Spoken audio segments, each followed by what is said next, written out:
cup at a time. Yeah, this is tea time. Yeah, making a difference. One cup at a time. Tea time. So be sure to grab your tea, grab a seat, and tune in to Miss Liz. Tea time. Making a difference. One cup at a time. Tea time, yeah. Tea time.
Well, good morning and welcome to Tea Time. That's right. We are in the month of July. Who knew, right? 7 months in 2023.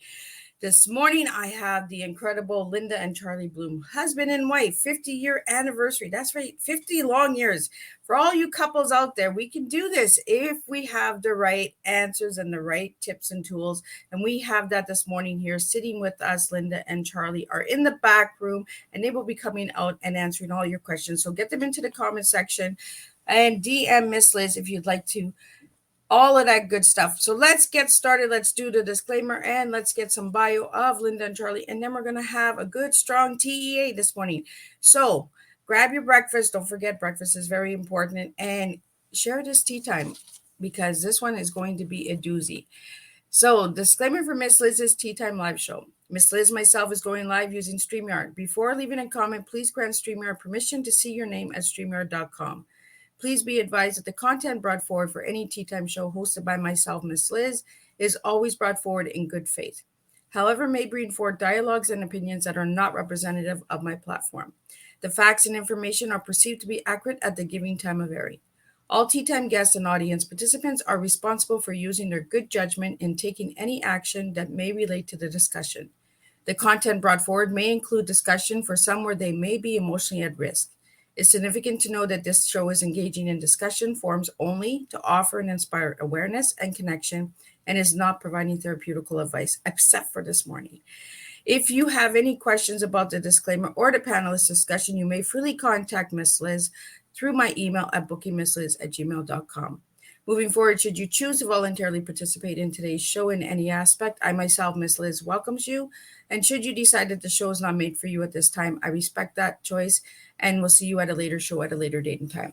And again, all Tea Times this year in 2023 are done on a Thursday, 10, 3, and 7 p.m. Eastern Standard Time, unless it's a rescheduled show, and then that'll be a Monday or a Tuesday. So now a little bit about my incredible guests that are sitting in the back. And I love couples. This year in 2023, I believe Linda and Charlie are my third couple, husband and wife team. So I am truly blessed to have husband and wife here. Linda and Charlie Bloom are seminar leaders, authors, psychotherapists, and consultants, and are considered experts in the field of human relations. They have been working with individual couples and groups throughout the country and internationally since 1975 and have been featured speakers at many professional and public conferences. They have made over 200 radio and TV appearances. They have been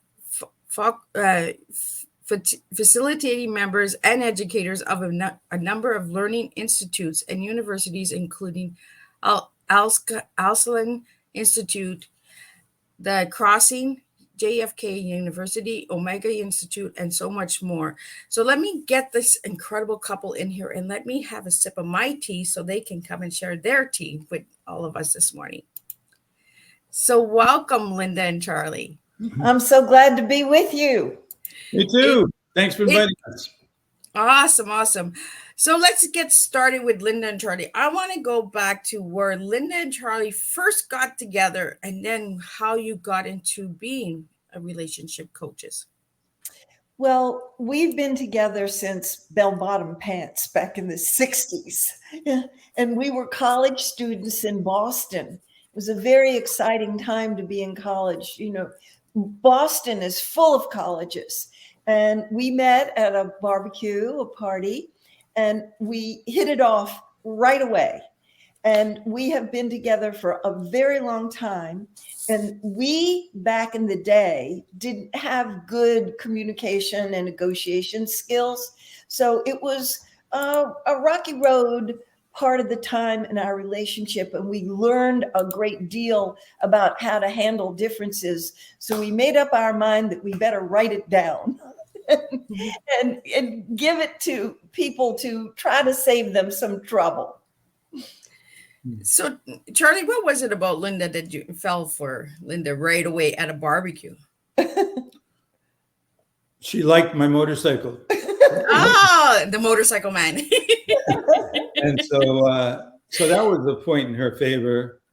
But on a more serious side,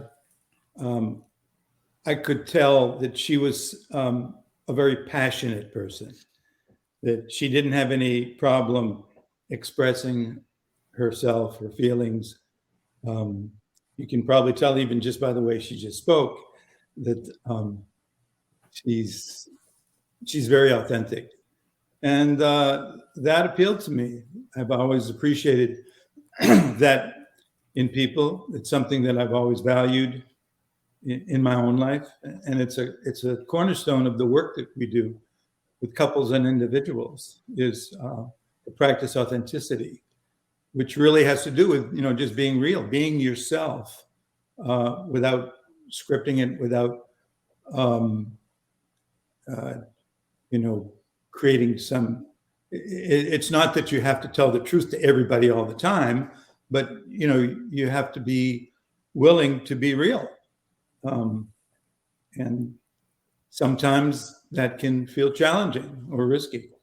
But that was one of the big things that I really liked about her. And what I also appreciated about her was that she seemed to like me. That was another point in her favor. I want to give you an example, Elizabeth, of my being real. The very first week that I knew Charlie, I said, I'm going to have a career and I want to have children. And the last man that I was involved with didn't want to have kids. I'm already falling for you. I want you to be honest. If you don't want to have children, would you tell me now? I don't want to get involved with somebody who's not going in the same direction that I was. Talk about getting real. To Charlie's credit, he didn't get blown away by my being so upfront with him. And he said, yes, I want to have children one day, not anytime soon. And I do honor that a woman that would be involved with me would have a career. It's not an either or in my mind. And then I let myself fall in love with him some more. Well, I think being upfront is a good thing to do because, if you don't be upfront, then a year later, 2 years later, that's where the issues come in because you haven't been upfront right from the get-go. And that's what Charlie said a few minutes ago was the authenticity, right? Let's be authentic. Let's be real and say, look, I don't want kids. Oh, yeah, I want a lot. Let's really put it on the table when we start a relationship. So we have a couple questions here for you guys that I want to get into, but I want to congratulate you guys on 50 years of marriage. Thank you very much. That golden anniversary is really hard to come by nowadays. And could you tell us why it's so hard that you're noticing as a couple? Mm-hmm. Yeah, to me, it's not surprising that so many marriages end in divorce. And what's equally disturbing, and in the US, that's about 50%. Every other marriage is going to end in divorce. But what's even more disturbing than that is that of the 50% that don't end in divorce, there's a very high percentage of them that do not live in marital bliss. That many of those people have just kind of resigned themselves to a very limited kind of, in some ways, even superficial relationship. So it's not like half the people end in divorce, the other half are living in delightful experiences. There is some percentage who are, but in many ways, a lot of people have reason to believe that the institution of marriage is something that is no longer relevant or no longer appropriate for these times. We don't believe that. And we don't believe that there's anything intrinsically wrong with marriage or that marriage is right for everybody. It's not right for everybody. It's really what you bring to that relationship, what you make of it. Marriage is nothing more than an agreement between two people. And a lot of people have expectations that don't get met because they think, well, once we're married, such and such is going to happen. He's going to change. She's not going to change. Well, you're both wrong, because it's in the nature of being a human being that you experience change. So I think it has a lot to do with expectations that are not appropriate, that are not accurate, and a lack of preparation for it. Because you have to prepare, you have to be informed, you have to understand what it is that you're stepping into when you create a committed partnership. And it's not the same thing. You can't just go on the way you've been living with this other person, because you're going to have to do something that you don't have to do when you're single, which is negotiate. And what do you negotiate? Everything. Everything. And if you don't know the difference between negotiation and power and control, then you're doomed. Because negotiation is about cooperation. It's about interaction in ways in which both people are able to fulfill their needs and desires, not necessarily perfectly, but good enough. So, in answer to your question, I think it's really a matter of just not realizing exactly what it's going to require of you and how you can develop the traits and the skills and the abilities to meet those challenges. You bring some really good points there, Charlie, because a lot of people, they just think marriage is instant happiness, right? You get married and boom, you're happy forever. And I've been putting this out for the last, I don't know, but maybe the last 45 days, because I get a lot of people that, oh, I love you, I want to marry you. Okay, but do you understand the word love? Do you understand the word marriage? Do you understand that it's a work? You can't just, big fancy night, a celebration. I take his name. I don't take his. Now people don't even take the man's last name. But a lot of people go into it as ownership as well. Exactly. I was married for 16 years. I'm divorced now, but I'm in a serious relationship again. For me, marriage is not my thing. It's not my cup of tea. I've done it once, and it kind of scarred me on the way that the communication and the relationship was built, right?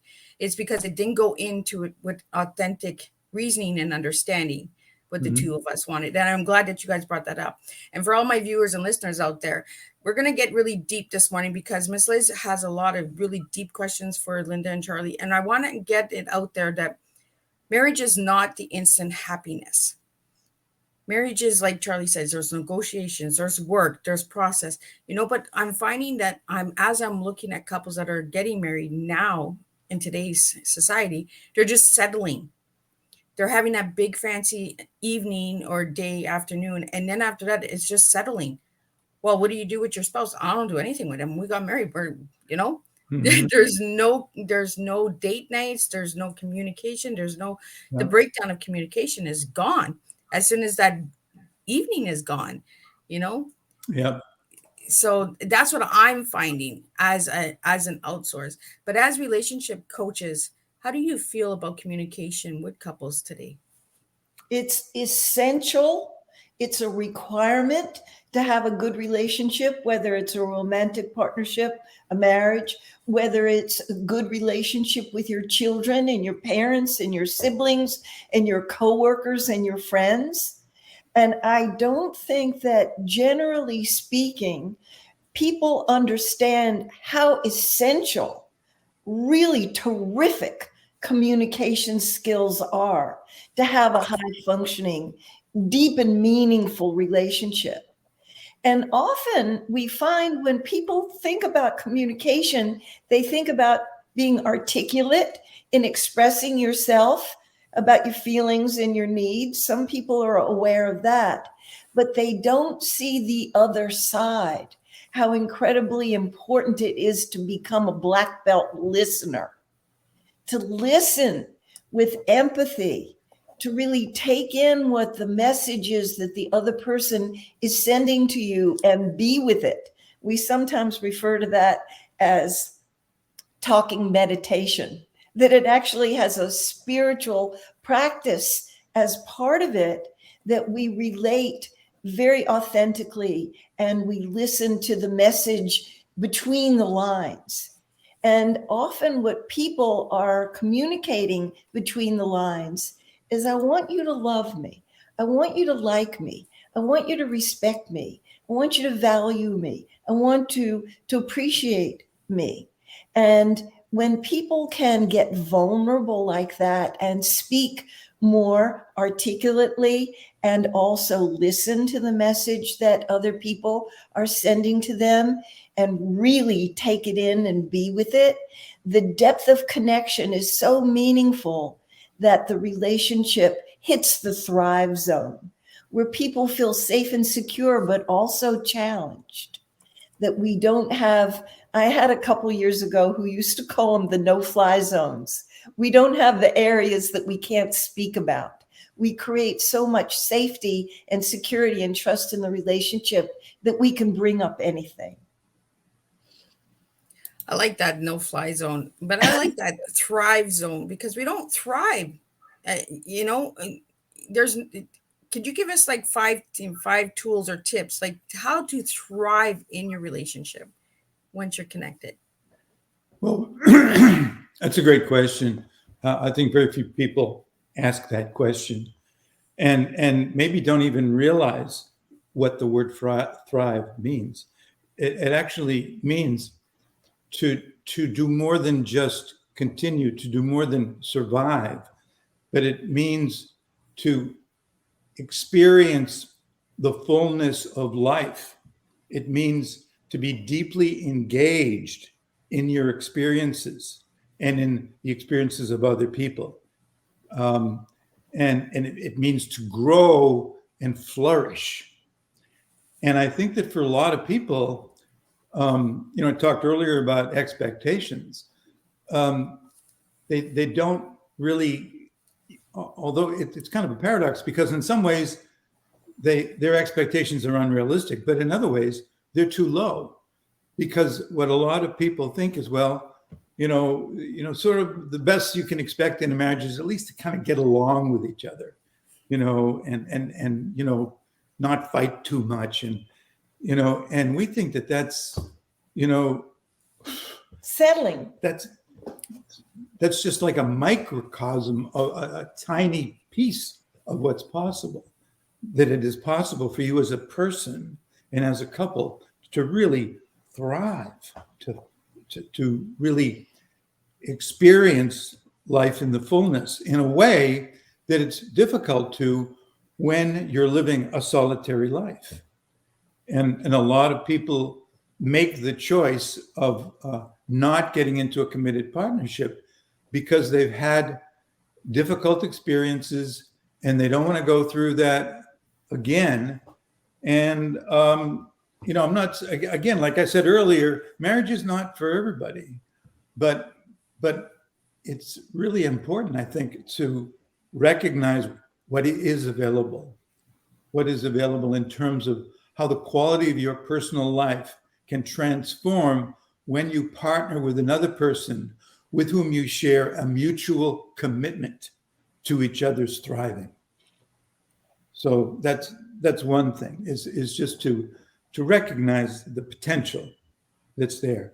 The other thing is that we all bring baggage into our relationships, not necessarily just from previous relationships, romantic partnerships, but it's very difficult to get through childhood into adulthood without having some unfinished business in your own life, without having developed some defensive patterns that got you through the rough times as a child, that don't now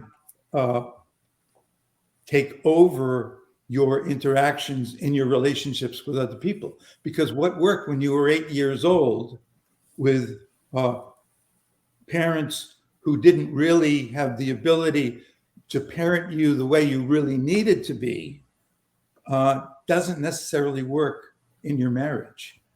So if you decided as a child that you needed to be invisible so that people didn't punish you or hurt you, then that was one of your defensive strategies.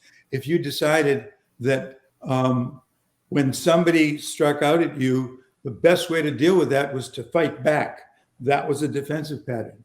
If whatever you decided, and we all decide certain ways of getting through it, that's what you brought into your marriage. So the work that people have to do is really about working on themselves to liberate themselves from the tyranny of the old defensive patterns that keep them from interacting with, like Linda said, vulnerability, authenticity, openness, and to get free from some of those patterns. Mm-hmm. So, to be willing to recognize, I've got work to do, you've got work to do, we all have some. Let's figure out what it is, and let's see what it's going to require to do that.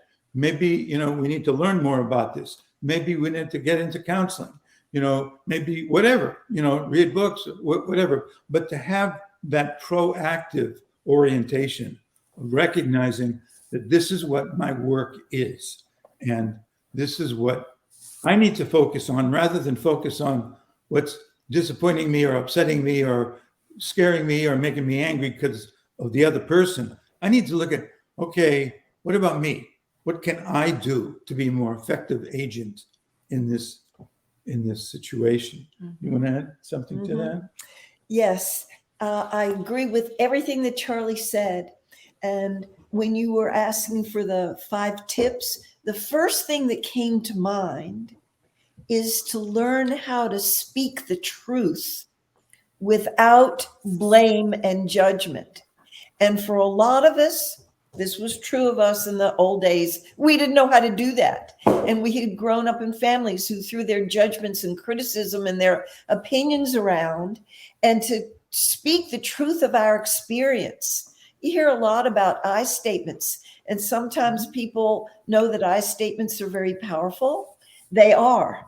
And feeling statements are very powerful. And then they start out by saying, I feel, and then they lapse into you're a jerk. Do you know? So they're not really keeping the essence of the guideline.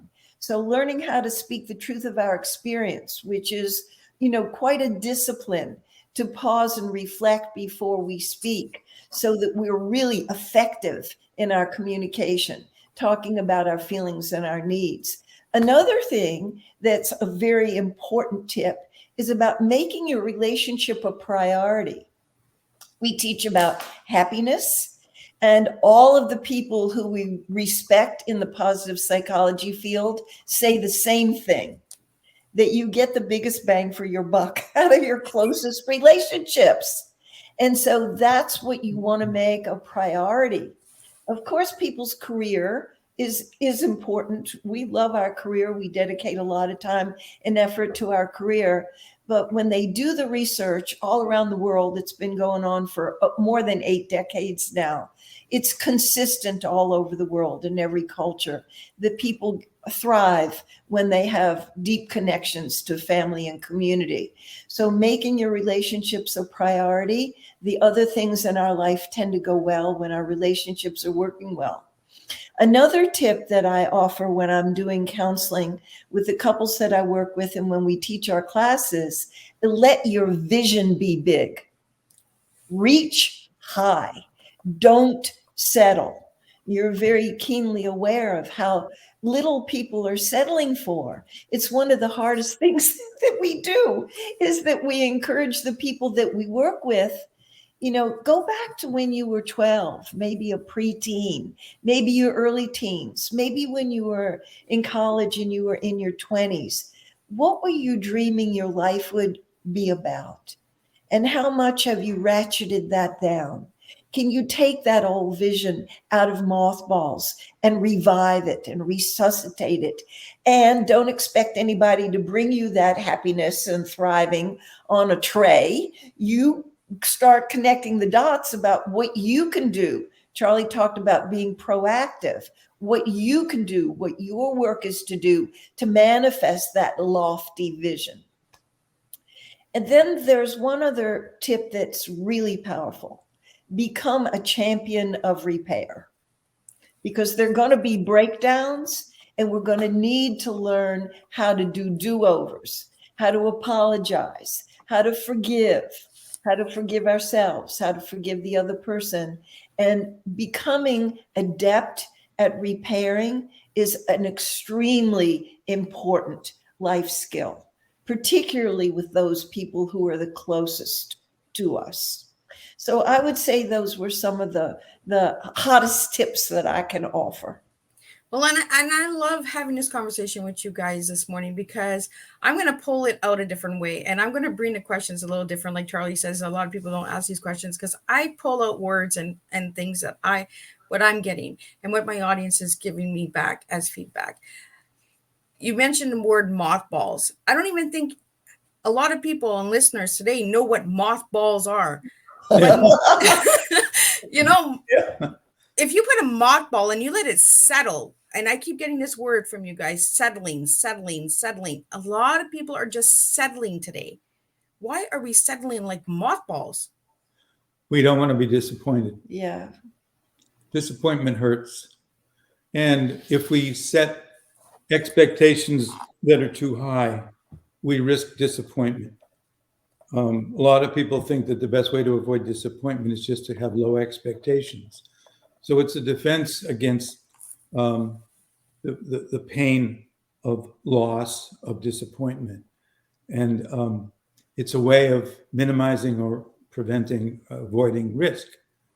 So one of the things that we talk to people about is looking at what are the qualities in your life that you need to strengthen in order to become competent at the challenge of managing and creating fulfilling relationships. Because simply knowing what you want is a good step, but it's not the last step. It's the first step in the process. Well, the first step is recognizing that it's possible. And then to see, well, what is it that I really want? And then the next question is, what's it going to take on my part to be able to fulfill these desires? What qualities do I need to establish and deepen and strengthen in my life? And one of, so in our last book, we have a list of qualities that will serve you in the process of creating deep, fulfilling relationships. And then we also talk about the practices that you need to engage in order to develop each one of these qualities. And so at the top of the list is one that most people are surprised about, because at the top of our list anyway, because they don't think it should be in there. They don't associate it with relationships, but it's courage. The courage to be willing to risk being truthful and authentic. The courage to take on this big challenge.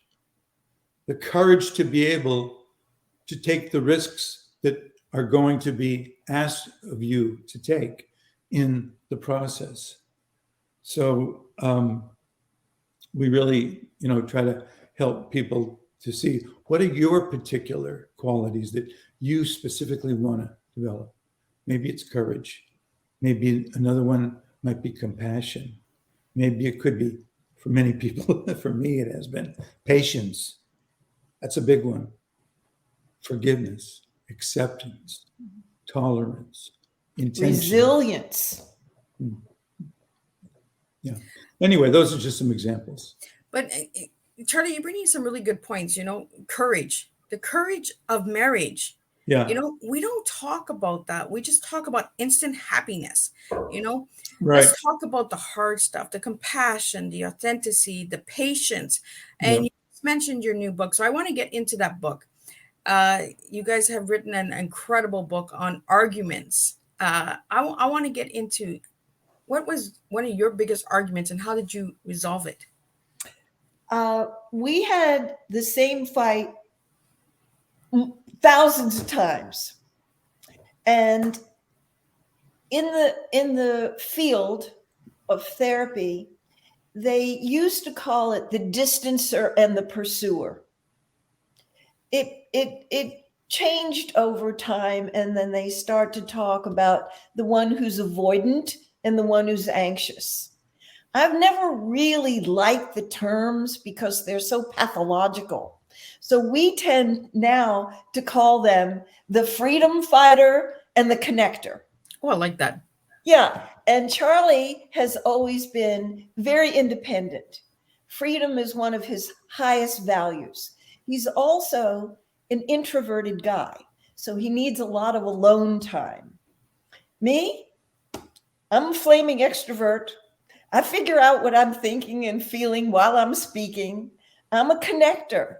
I have a list. I call it my dialing for dollars list. It's got about 30 people on it with everybody's phone numbers, because if anything is confusing to me or troubling to me, I go down the list. You got to have a long list because people don't pick up.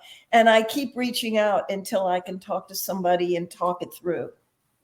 This was a real difficulty for us in the early years because I took it very personally when he needed his alone time, his introversion, his freedom to make his decisions, not collaboratively. Me as a connector, I don't like to talk over all our decisions and come to a joint decision. And so I would feel so rejected. Oh, it's too bad he doesn't love me so much. And it was divisive because I was sad, I was angry, there was a lot of resentment, and I was not very skillful about the way I would bring it to his attention. I would say, what did you even get married for? Why didn't you become a monk? You seem like you want to be alone, And I would feel so hurt and rejected. It took us a while to understand nobody's wrong here, only different. And that was a very big turning point for us when I could respect that he did love me. And when he was with me, he was very present, generous of spirit, devoted to loving me in the way I wanted to be loved. But he also needed a lot of alone time and to feel free to make his choices independent of collaborating with me. I like to think that Charlie's learned a lot about connection over the years and come out of his isolation and privacy to be able to coordinate with me, and our relationship has flourished as we have learned from each other over time. And so I feel like this is an issue that we are very keenly aware of and have as a specialty, a subspecialty in our couples counseling, because so many couples struggle with this. So the book that you wrote is called 101, An End to Arguing 101 Valuable Lessons for All Relationships. So 101, is there like 101 tips in the book? Yeah. Is there like examples of arguments that you might have had in your relationship to help other couples? Yeah. Well, some of the stories are about us. Yeah. Well, we're how we learned in the trenches. And a lot of the stories that are included are from students and friends and clients that we've learned. We disguise them, so confidentiality was respected. But they're real live examples, do you know, of how people learned how to repair, how people learned how to negotiate, how people learned from each other, like the freedom fighter and the connector. And so people love stories and they love concrete examples. Show me the how to. And it seems that it inspires people. Well, if they did it, I can do it too. So we always tell our before and after stories, and all. This is the 5th book we've written. We always tell our stories in our books because people see how far we've come. Sometimes Charlie thinks we deserve the trophy for the most improved. But we have from the very beginning, lived out of a growth model.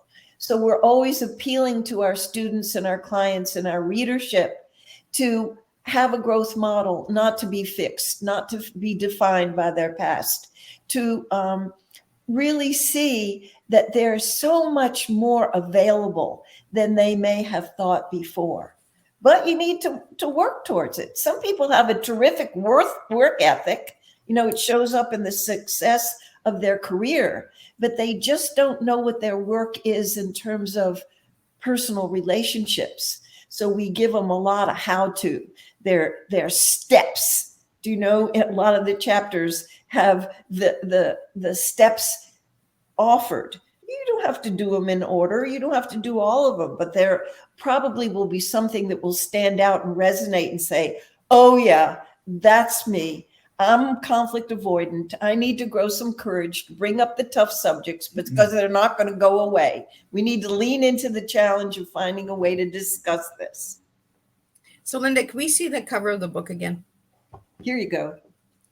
So for all the viewers out there and the people that will watch the replay, and if you're tuning in and you're watching a replay, please push #replay and let me know where you're tuning in from, because Linda and Charlie would also like to know where we're tuning in from. But go out and grab a copy. I want to bring these topics to the table because a lot of people are not talking about relationships. A lot of people are not talking about marriage. Everyone's talking about the wine and roses, but they're not talking about the arguments and the struggles and the courage that it takes to build and grow. And the opposite attracts. That's what I got from that. The last question that I just asked you, Linda, as you were sharing, is you guys were opposites. And a lot of people will find opposite attractions and build on that. Why is that? I think that we're all predisposed to be intrigued and attracted, and at the same way repelled by a person who is our counterpart, our opposite, in terms of personality. Linda used the example of introverts and extroverts. So an introvert is somebody who processes the world through their own internal inner experience.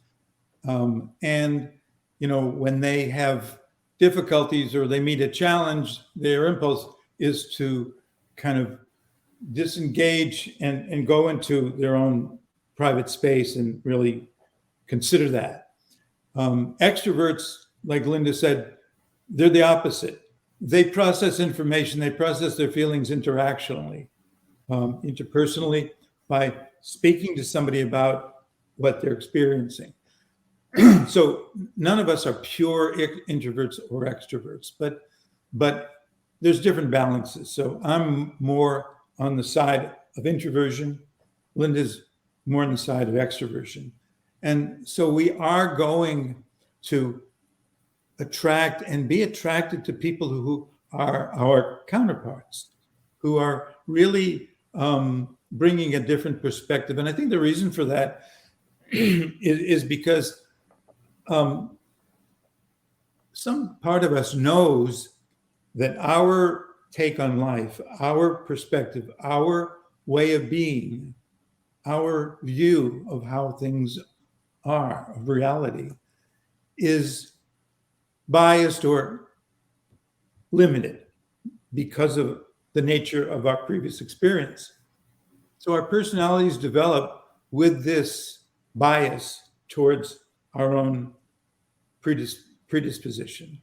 And there's a part of us that wants to expand that perspective to be able to see the world in broader terms and bring more depth, more clarity, more variety into our lives, because it can be pretty limited when you only view it through what could be a very narrow tunnel. There's a lot of possibilities out there outside the limits of that tunnel that you can't even see. Yeah.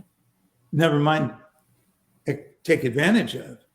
So we naturally do tend to bring somebody in who's going to challenge our worldviews, hopefully, because we need to have them challenged in order to see, hey, there is more. Mm-hmm. And here are some examples of it. Now, I'm not saying that it feels good when somebody challenges your take on how things are, because when we walk into something, it's not like this is an opinion. It's like, hey, this is fact, this is reality, and you need to get it.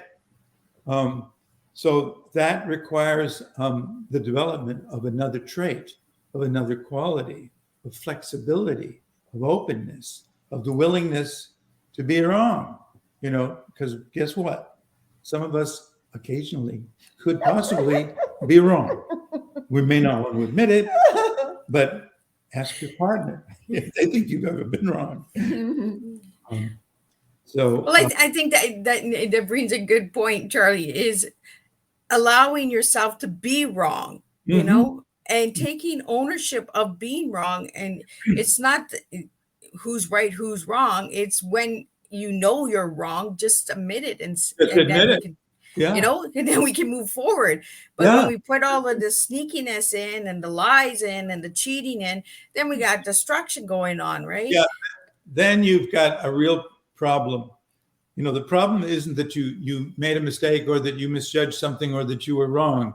Problem is exactly what you just said, that you're not willing to acknowledge it. And so, you get angry, you start defending yourself, you start rationalizing, you do. And in the meantime, the problem with that is that you don't learn anything. Mm-hmm. Yeah. Make a bigger mess. You just stay. Right. You get destruction. You got the army trucks coming in and taking something that could have been resolved with just saying, I was wrong.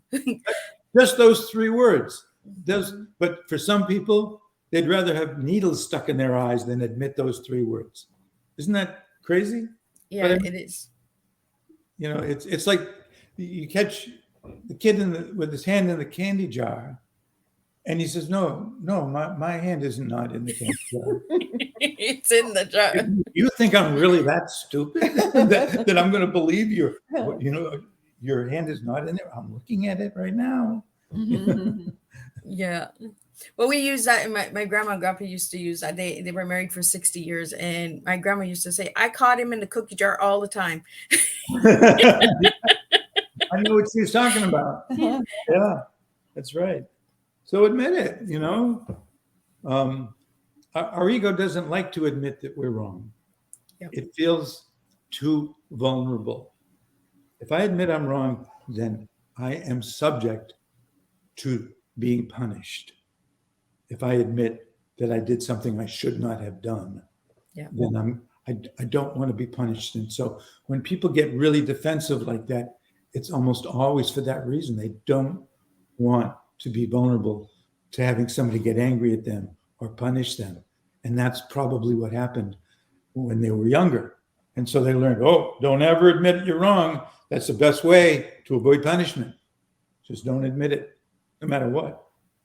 Well, it goes right back into the patterns of settling, right? We're going right back to the mothballs again. Exactly. We're going back to what we grew up with, the patterns, the baggage that we brought into the relationship, instead of, being open and authentic right from the get-go. Like Linda, right from the get-go said, like, I want kids and, and I want, when we're really honest and we're really open right from the get-go, the relationship actually does grow. But when we come in being sneaky and lying and cheating right from the get-go, we're not getting anywhere. We're just making bigger messes. That's all we're doing, Linda, I want to get into, I think it's a good time to ask you what your T is, the 3 words that you're going to give me today for our tea time. Integrity.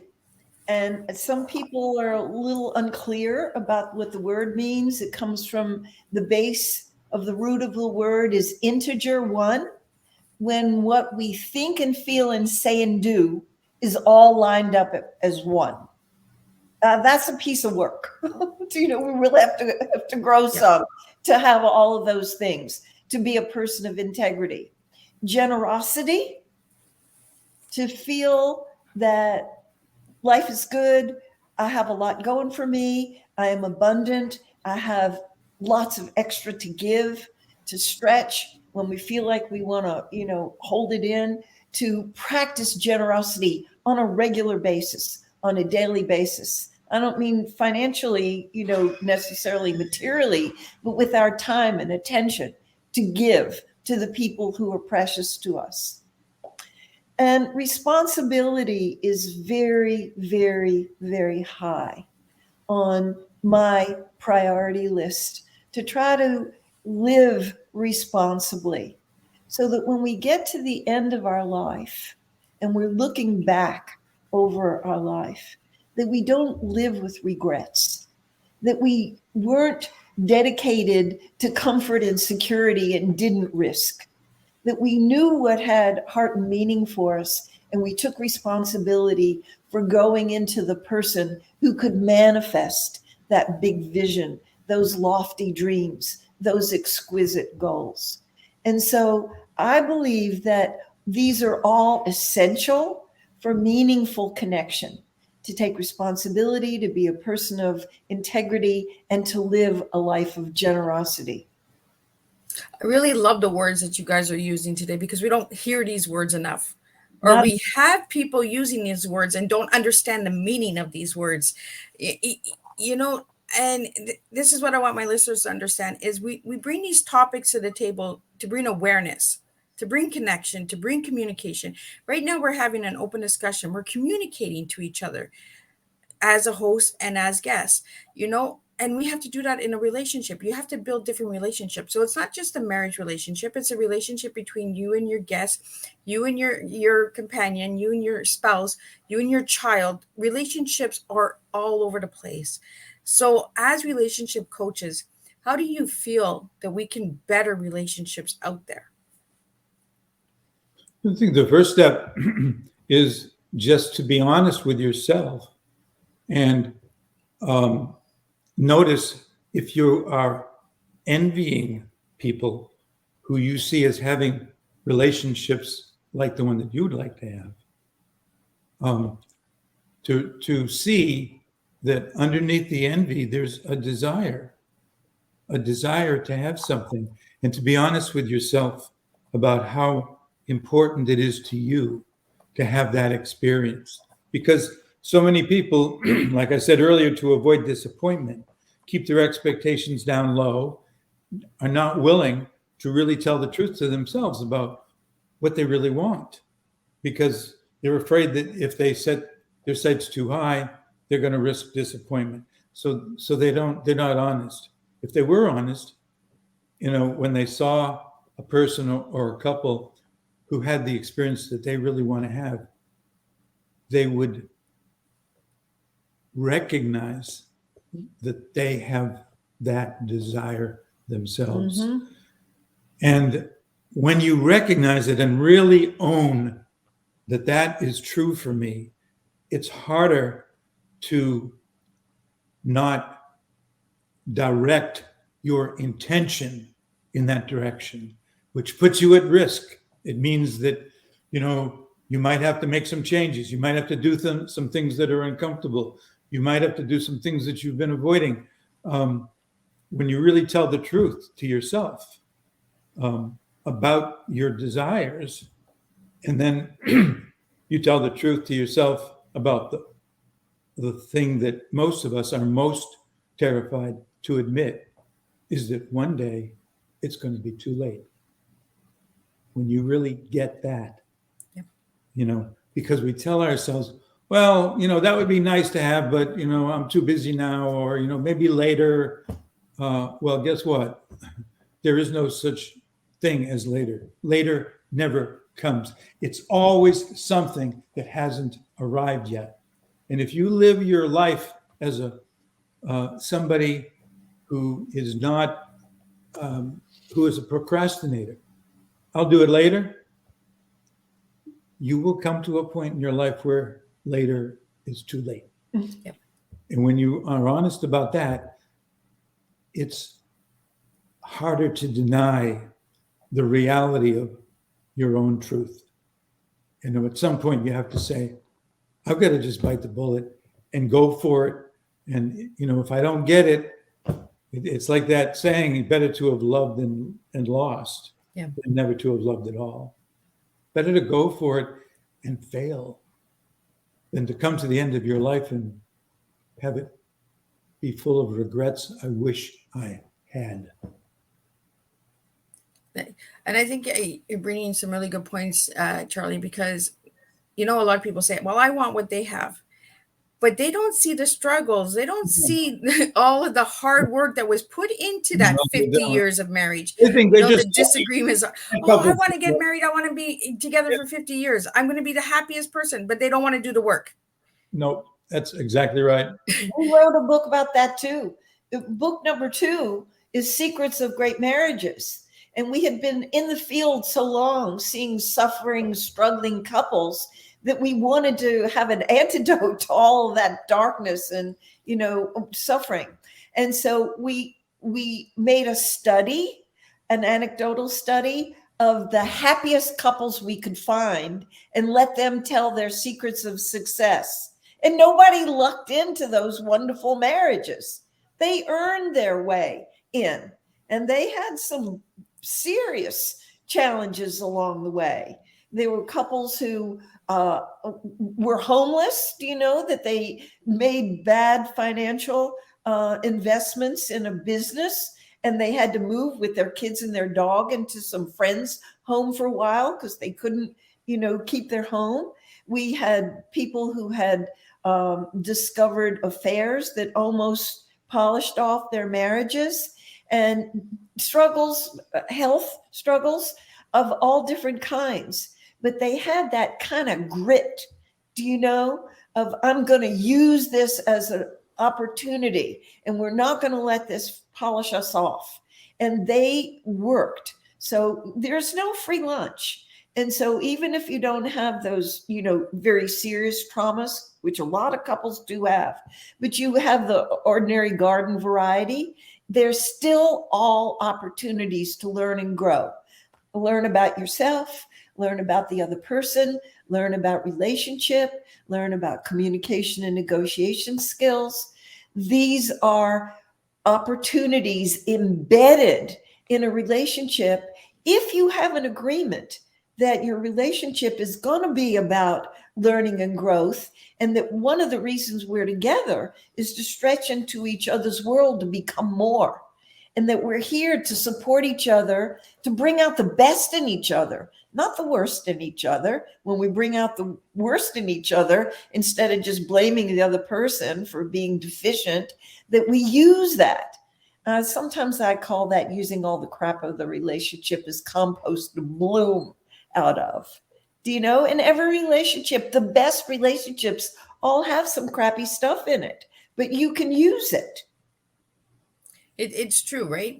We got to go into them as growing, not as destruction. There's that blame game. Let's stop the blame game. Let's really just take accountability and responsibility. It's like you said, integrity, generosity, and responsibility. The responsibility of I screwed up. I made a mistake. I'm wrong. Those 3 words will save a lot of destruction, a lot of hurt, a lot of more betrayal, and communication is number 1. I say this all the time to everyone. If we don't talk, we don't know what's going on. None of us are mind readers. Some of us might think we are, but we're not mind readers. We have to have that communication, and it's actually listening, like you said right from the get-go. The black belt of listening. You know, we really got to start listening, not listening to respond, but listening to understand so that we can find the tools and solutions in that. I want to get, we're almost at the hour here. I want to get your final words and how people can reach out to you and how your services are provided and all that good stuff before we wrap up. Okay. So we have a website, Bloomwork, BLOOM, work, singular, not Bloomworks, bloomwork.com. We have all kinds of free stuff on our website. There's a link that takes you to the psychology blogs, Psychology Today. We have over 600 blogs there, and we got 10 million hits on our blogs. There are also 3 free ebooks there that people can download and use. And there are videos. Our YouTube channel has a couple hundred videos. So there are all kinds of things that people can use for their growth. So if they just remember either Linda Bloom or Charlie Bloom or Bloomwork, it will take them to all the neat things that are on our site, and all of our books are there too. And I just want to encourage your listening audience that sometimes people say, oh God, all these things they're talking about, it's so much work. I don't want to have to work that hard. But when you start to connect the dots about the bonanza of benefits of the payoffs for doing this personal work, I mean, we're all in relationship. While we're there, we might as well use it. It's such an opportunity. And the trust, the peace of mind, the self-confidence, the feeling of life is good, you know, and I'm up to the challenges that life is going to give me. The bonanza of benefits make it so worthwhile to do the work. I love that you say work. My audience, you need to work. You need to do your homework. You know, life is, it's not wine and roses. There's going to be bumps. There's going to be roadblocks, but you have to find solutions. And, you know, I want everything easy. I feel entitled. You know, she's my wife. He's my husband. They're going to just, you know, that's not how life works. You know, we really have to listen to Linda and Charlie. Like, they've been married for 50 years. Have they had their struggles? Absolutely. You know, it took them time to learn and grow with each other. And that's what I want for all of you listeners out there. If you're in a relationship and you're struggling, reach out to Linda and Charlie. If you want any questions on how to reach out to them and you can't find them, you can always reach out to Miss Liz. You know, we really need to start having that open conversation. We have to have real, authentic conversations, not all the wine and rose talk that it's all pretty and it's easy and you're going to get married and you're going to go live happily ever after, like Prince Charming and Cinderella. Even Cinderella had her challenges after she married Prince Charming. you know, so I want to get your final words, guys, before we wrap up. So Linda, any final words you have for the listeners out there? It's a labor of love. It's a labor of love. It's an exquisite growth opportunity. Don't miss it. So Charlie, any final words? Just 3, it's worth it. Yeah. Yes, it involves work. It involves the willingness to develop parts of yourself that need to be strengthened and reinforced. It's going to take effort, and sometimes it's scary, but it's worth it. It's what is possible, like Linda suggested, is more than you can literally imagine in terms of what it feels like to live a life of integrity where you really don't live in fear and anxiety and resentment, but you live in inner peace with yourself, and life becomes play rather than work. Mm-hmm. Work transforms into play. It's all play. The work that we do, we experience as play. When we work with our clients, when we talk with you and your audience, it's play. So, well, Charlie, play. We need to play sometimes, right? All seriousness aside, when we're working and we're working good, we're playing, right? Exactly. It's fun. Yeah, that's right. That's right. It's not work or play. They are one when you bring that attitude and that sense of awareness that this is what this is about. Absolutely. And we're doing it right now. Yeah. I'm Right? having a great time with you. Your questions are beautiful. Well, I want to thank you guys for joining me on Tea Time today and bringing some awareness and bringing some real raw talk, because that's what we do here on Tea Time. Miss Liz brings the hard topics to the table, but I bring it and I have some fun. My guests, and they spill and they share their authentic selves. Where there's no green screens here, there's no play fake. It's all real. So if you would like to reach out to Linda and Charlie, check out their website, bloomwork.com. Check out the description in all of their promotional material that has been shared on multiple platforms. And also check out the links that will be going up in the next few days from Linda and Charlie.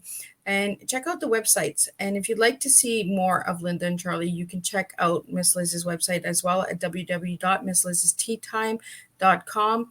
All of my platforms as well. And I really want to thank you guys for coming and sharing. And congratulations on 50 years. Let's bring another 50 years coming.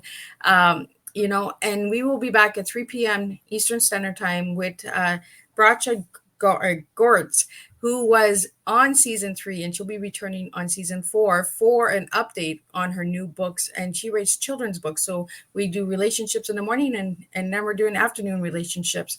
And then we're going to wrap up at 7 p.m. Eastern Standard Time with Dr. Roger Leslie, and he'll be talking about his memoir, his life story. So today it's going to be about life, relationships, and how we can make a better tomorrow when we serve our real true tea. So until then, I will see everybody at 3 p.m. Eastern Standard Time. Again, thank you, Charlie and Linda. I will see you guys in just a moment.